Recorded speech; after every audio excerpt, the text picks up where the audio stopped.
Okay, I'm gonna do ball joints, all right? I need to remove that nut and that nut. And then I got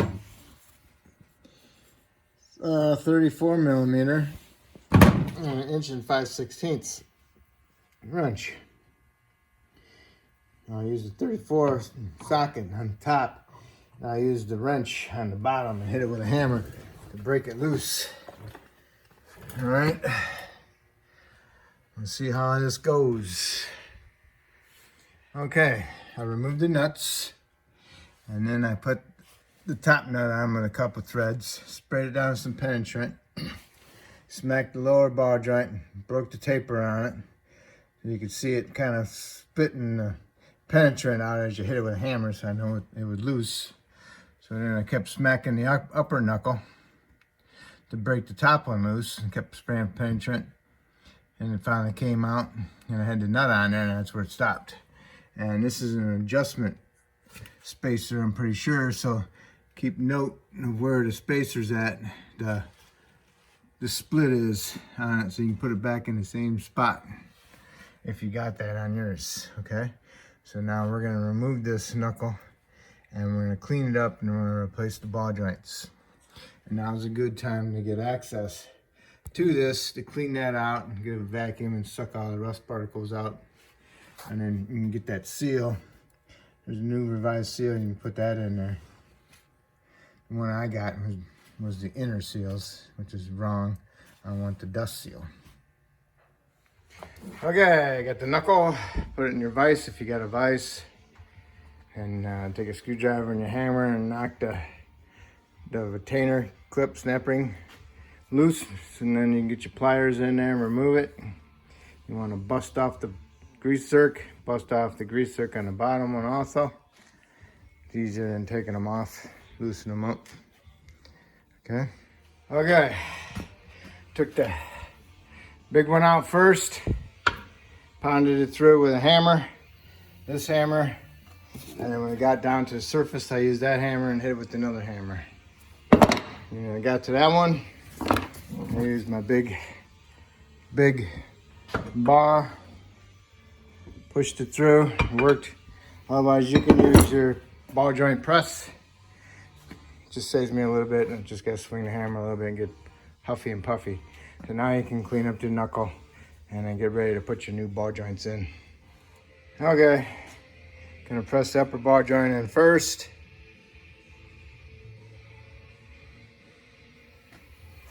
Okay, I pressed it until it stopped. It hit this piece, and now I gotta put a spacer in there, allow for the ball joint to protrude past the knuckle. And make sure that you cleaned all these grooves so that the ball joint can go in there as far as possible. See the groove right here, even on the lower one, same way. Okay, so now I put another spacer in there from another kit, because this is mainly from the ball joint kit, and this is for the accessory kit, like that one over there. Okay, got the upper one in. Just a pressed in fit, no snap ring goes on or anything. It does have a snap ring, but it can't put it in there. All right, so now, also comes with a grease zerk, a straight one. It's like, what's the point of a straight one? You can't get on unless you got an angle. Grease zerk is probably the best way to do it. Okay, there's a big difference there. I probably should put the other grease zerk in it, because I've always had these things always hit them. So, but anyway, I'll change that. So, here we go. Here's the lower ball joint. Comes with an adapter with the ball joint to install. I got my spacer from my other kit. Okay. Okay, I put my snap ring in, it's in the groove. Get my other grease zerk in there. And this one didn't come with the grease zerk. Crazy. Okay, now this one's ready to be installed. Now I'm gonna do the other one. And make sure that these go all the way through. They're not clogged. If they're clogged, you have to drill them out. Okay.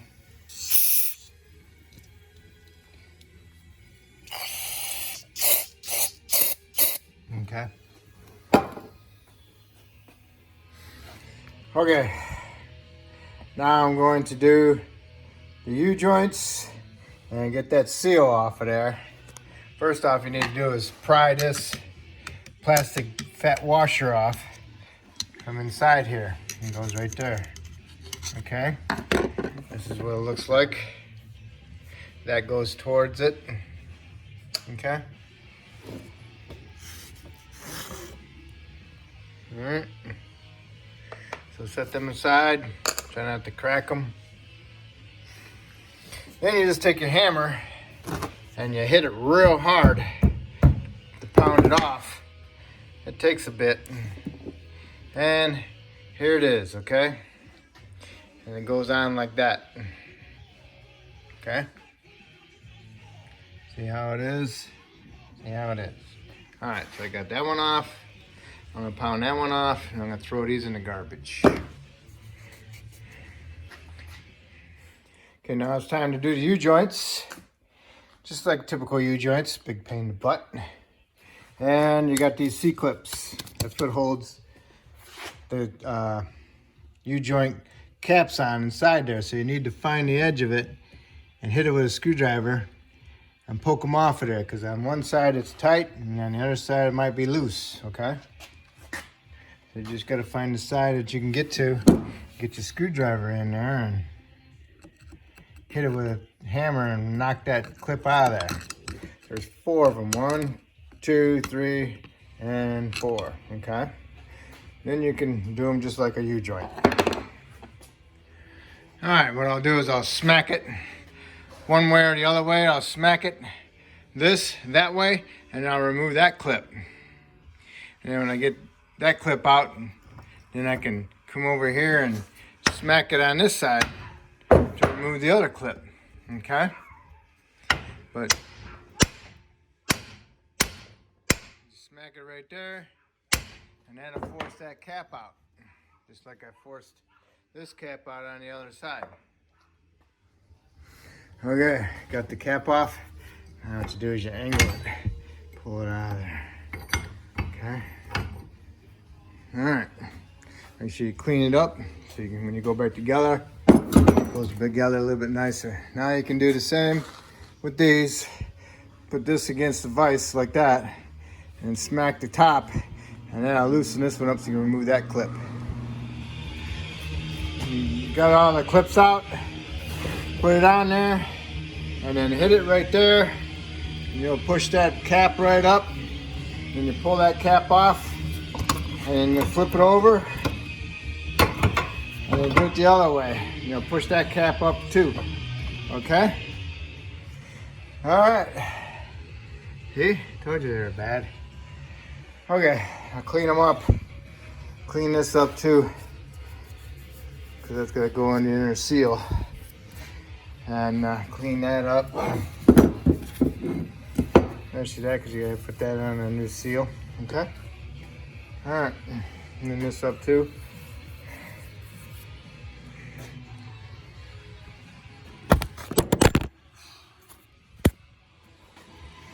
Okay. Push one cap in, push the joint itself in there, and slide it back this way, and then tap this joint in, this cap in, into the joint a little bit, okay? I already did it a little bit. And then tap it in there equally all the way around. And then when you get it in there far enough, then you can start this cap. This has to be protruding out a little bit, so you can get it started into the needle bearings inside there. You can't not get it started because they might go in there crooked and then push one of those needle bearings out. So you gotta have this thing protruding out a little bit. I'll show you in a second.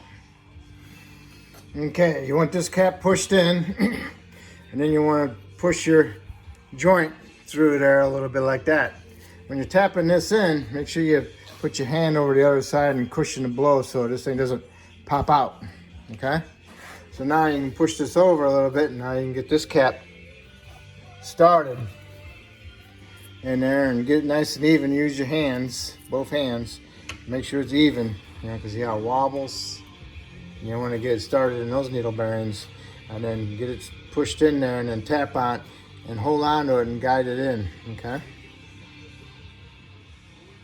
Okay, I got it tapped in. Now I'll put one of my C-clips in here in this groove. And then now I can finish tapping this in to there. And then when this groove is showing, then I can put this C-clip in that one. You might have to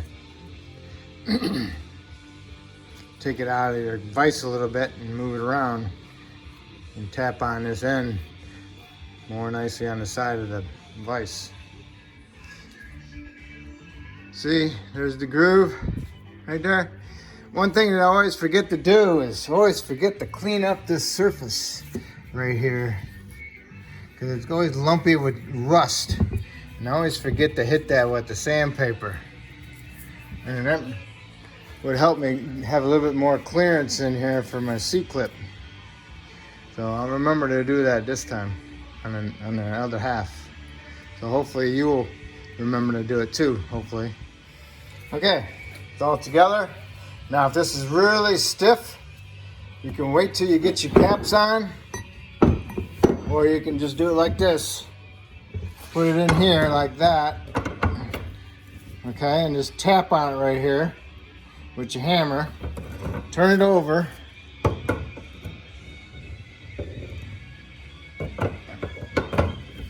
Put that in there and tap on it right here.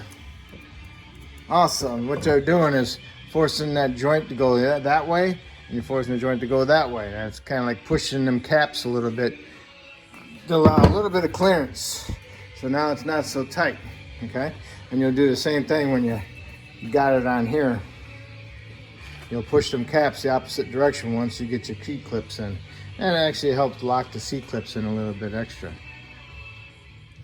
Okay, did you hit them with the sandpaper a little bit? Okay, I remembered. All right, so now just stick it in there like so, and then you start one of your caps and hold on to it and tap it in there. Make sure you use both hands, okay? Okay, got one side in. Now what I do is push the whole thing that way, so you have protruding of the U-joint sticking out this side. Then you can put the cap in on this side and then tap it in. When you're putting your C-clips in, make sure that they do not go past this right here, that edge. If they go past that, then they're gonna not allow you to push that cap into the other half all the way. Okay? So it needs to end like that. Okay? Okay, all right, I got this clip in there, pretty tight, a little tighter now. That way's free, this way's a little tight. What I'll do is I'll tap on the joint cap, like that. Make sure they're centered, a little tight. And then I'll go hit it right here. Just a little bit, see it's way looser. And then I'll hit it like this on this side. Not very hard, just enough, okay? It feels good equally. So now, this one's all set and all my clips are in there perfectly like that. Okay? And they're all ready. My surface is cleaned. That surface is clean. This is clean. This is clean. This is clean. And that's clean. Okay, so this drive shaft is ready to be installed. So now I have to do is install this seal that goes on there.